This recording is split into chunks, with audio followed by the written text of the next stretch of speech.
Hey guys, welcome back to Goyal family food and vlog. मैं दोबारा आ गई हूँ अपने व्लॉग के साथ और आज का व्लॉग भी स्टार्ट हो रहा है इवनिंग से। फिलहाल टाइम वो है 3 साढ़े 3 बजे का। सुबह के तो सभी काम निपट चुके हैं और आज मेरे पास सुबह बहुत ज्यादा काम थे। मुझे आज कपड़े भी धोने थे, इसीलिए आज रसोई का काम बहुत ज्यादा फैल गया है गाइस। तो फिलहाल अब मैं फटाफट मांज रही हूँ बर्तन। गाइस, मुझे आज एक छोटे से काम से मार्केट भी जाना है, तो इसीलिए बस मैं फटाफट सोच रही हूँ कि मेरा काम खत्म हो तो मैं जाऊँ मार्केट। चलिए, बर्तन सारे मज गए हैं, बस गैस भी फटाफट से कर देती हूँ साफ।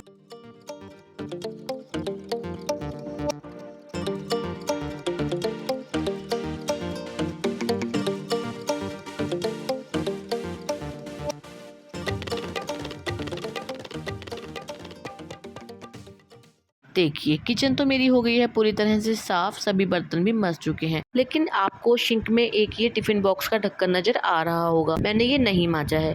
क्यों नहीं मांजा है, चलिए बताती हूँ। गाइस देखिए, यह है टिफिन बॉक्स का ढक्कन। और आजकल जो भी टिफिन बॉक्स के ढक्कन होते हैं, अधिकतर पे लगी होती है चारों तरफ ये रबड़ या इलास्टिक, आप जो भी बोल सकते हैं। गाइस, मैं इसके बारे में बात इसीलिए कर रही हूँ क्योंकि कल परसों ही मेरी पड़ोस वाली एक आंटी आए थे मेरे घर, जिन्होंने मेरे नल पर ढेर सारी ये इलास्टिक या रबड़ जो भी आप कहते हैं लटकी हुई देखी। तो उन्होंने मुझसे सवाल किया कि आखिरकार ये इतनी सारी रबड़ है किस चीज़ की। तो मैंने उनको बताया कि मैं जो भी टिफिन बॉक्स होते हैं सबकी रबड़, जितनी बार भी मैं लंच देती हूँ उतनी बार साफ करने से पहले मैं इन सभी रबड़ को निकाल के और इन साइड्स को अच्छे से क्लीन करती हूँ। वो हैरान हो गई मेरी बात सुन के। उन्होंने मतलब मुझे बोला कि मैं तो कभी भी ऐसा नहीं करती। तो गाइज, काफ़ी लेडीज़ हैं जो ऐसा करती हैं, उनको निकाल कर साफ करती हैं, 2 दिन में, चाहे 3 दिन में, चाहे हफ्ते में। लेकिन मेरा मानना ये है कि इसको जितनी बार भी आप लंच बॉक्स दें उतनी बार ही इनको साफ करना बहुत ज़्यादा ज़रूरी है। गाइस, जब हम इन रबड़ों को निकाले बिना ऐसे ही टिफिन बॉक्स को साफ कर देते हैं तो आप सभी जानते हैं कि खाना तो मतलब कोई भी किसी तरह का खाना हो, एक दिन से ज़्यादा चलता ही नहीं है, खराब हो जाता है। तो टिफिन बॉक्स की साइड्स में तो कितने टाइम से वो खाना फंसा हुआ है, तो आप ये अंदाज़ा लगा लीजिए कि कितने सारे जर्म्स आप बच्चों को खाने के साथ या हस्बैंड को खाने के साथ आप दे रहे हैं। चलिए खैर, मैंने इसको भी मांज दिया है। बस फटाफट से मैं सिंक को साफ कर देती हूँ और मेरा किचन का काम हो जाएगा खत्म।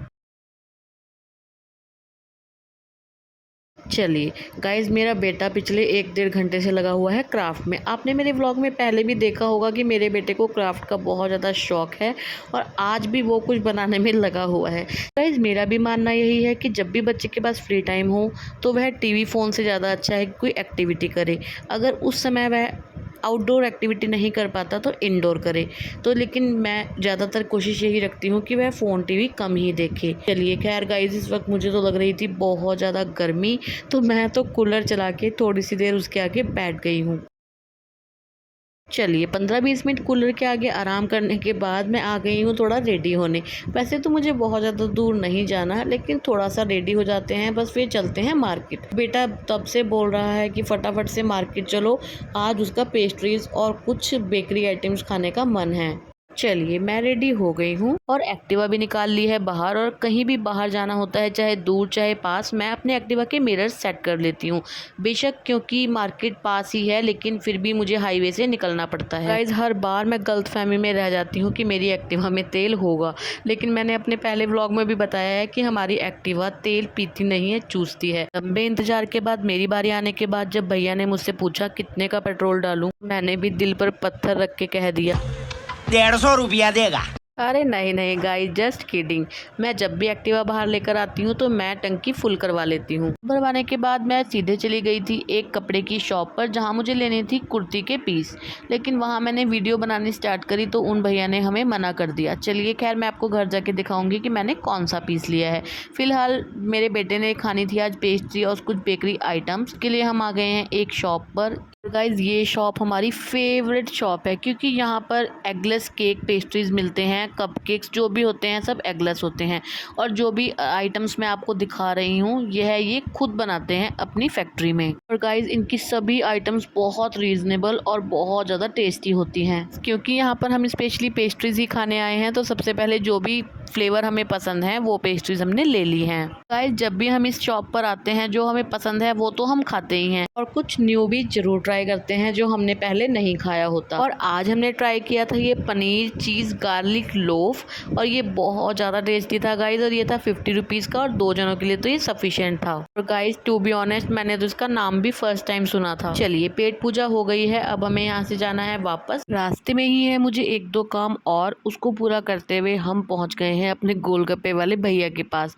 हम जब भी बाजार आते हैं हम गोलगप्पे खाए बिना तो बिल्कुल भी घर वापस नहीं जाते। जिस दिन हम सोचते हैं कि आज तो गोलगप्पे बिल्कुल भी नहीं खाएंगे तो ये भैया खुद ही आवाज मार के पूछ लेते हैं कि दीदी आज गोलगप्पे नहीं खाने। फाइनली सभी काम खत्म करके मार्केट से पहुंच गए हैं हम अपने घर वापस। और गाइस जैसे ही हम घर पहुंचे हमारे पास आया एक बर्थडे पार्टी का इनविटेशन। इसके बारे में अगर हमें मार्केट जाने से पहले ही कुछ पता होता तो हम मार्केट से कुछ भी ला सकते थे। और क्योंकि बर्थडे पार्टी एक छोटी बच्ची की है तो इसीलिए मेरे पास भी उससे रिलेटेड कोई सामान भी घर में नहीं पड़ा था। अब मुझे कुछ भी समझ नहीं आ रहा था कि मैं करूँ तो करूँ क्या आखिरकार। और गाइस हमारे पास इतना भी टाइम नहीं था कि मैं बेटे को गिफ्ट पैक करके दे देती कि वो बर्थडे में दे दे। मैंने अपने बेटे को पहले ही बर्थडे पार्टी में भेज दिया है आते ही।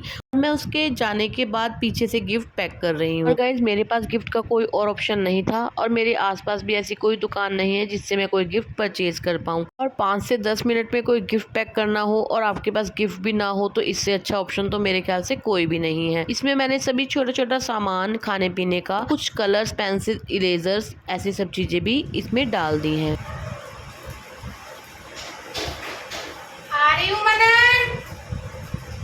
गाइज मैंने बेटे को बिना गिफ्ट दिए ही बर्थडे पार्टी में भेज दिया था यह कहकर कि आप जाओ, इतने में फटाफट गिफ्ट का इंतजाम करती हूँ और पैक करके रखती हूँ। बेटा बर्थडे पार्टी से वापस भी आ गया है लेकिन मेरा गिफ्ट अभी तक पैक नहीं हुआ है। जैसे तैसे मैंने गिफ्ट तो पैक कर लिया है लेकिन इसको और सुंदर बनाने के लिए मैं इसके ऊपर रिबन का इस्तेमाल कर रही हूँ। लेकिन जल्दीबाजी में कोई भी काम अच्छे से नहीं हो पाता, लेकिन फिर भी हमारा रिबन लग ही गया है। अब बात आती है इसके ऊपर नेम प्लेट लगाने की। फिलहाल मैं इस्तेमाल कर रही हूँ बेटे के क्राफ्ट का एक पेपर जिसका मैं बनाने वाली हूँ छोटा सा कार्ड और इसी के ऊपर हम बेस्ट विशेस और हैप्पी बर्थडे लिखने वाले हैं। फाइनली हमारा गिफ्ट पैक हो चुका है। गाइस मुझे कमेंट करके जरूर बताइएगा आपको यह गिफ्ट आइडिया और गिफ्ट पैकिंग कैसी लगी।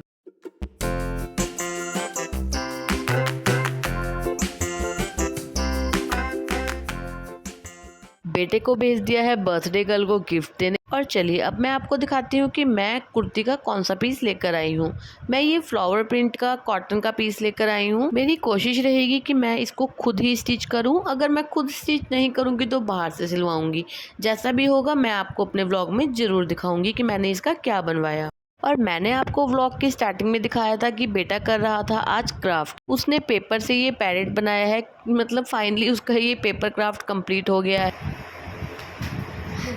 और अब ये क्लिप है 15-20 मिनट बाद की। मैंने आपको ये भी बताया था कि मैंने सुबह बहुत सारे कपड़े धोए थे तो मैं कपड़े उतार कर रख गई थी नीचे कमरे में। फिलहाल मैं नहा धोकर आ गई हूँ और अब मुझे लगाने हैं फटाफट से कपड़े तय, क्योंकि आज मेरे पास टाइम बहुत कम बचा है। अगर मैंने इसको ऐसे ही छोड़ दिया तो काम कल पर चला जाएगा, इसलिए मैं फटाफट से चाहती हूँ कि मैं कपड़े तय कर लूँ।